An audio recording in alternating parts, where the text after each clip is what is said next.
तुम में से जिसने भी जुल्म किया तो अनकरीब हम उसे सजा देंगे, फिर वो अपने रब की तरफ लौटाया जाएगा तो वो उसे बहुत बुरा अजाब देगा।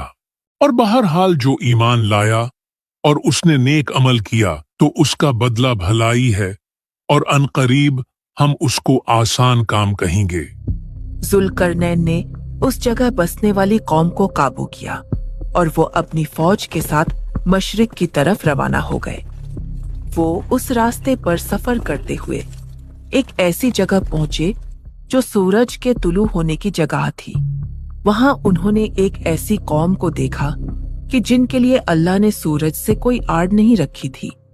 मैं तुम लोगों को खुदाए यकता पर ईमान लाने की दावत देता हूँ, वो खुदा कि जिसने तुम्हें पैदा किया।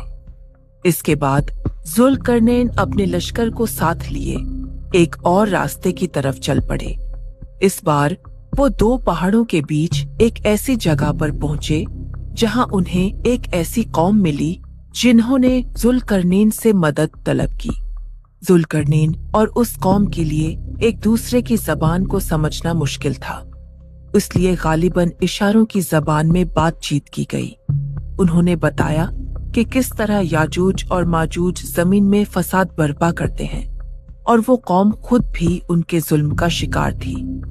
उन्होंने जुल्करनैन से दरख्वास्त की कि वो कुछ माल के बदले उनके और याजूज माजूज के बीच एक दीवार बना दें।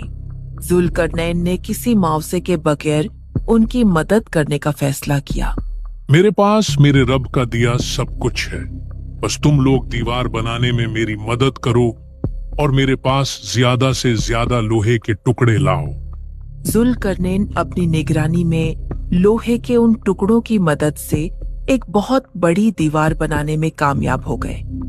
जुल्करनैन के कहने पर उस लोहे की दीवार को जलाया गया ताकि वो एकदम गर्म हो जाए, और फिर जुल्करनैन ने खुद उस गर्म लोहे पर पिघलाया हुआ तांबा उंडेला ताकि दीवार इस कदर मजबूत हो जाए कि किसी सूरत याजूज माजूज उसमें सुराख ना कर सके।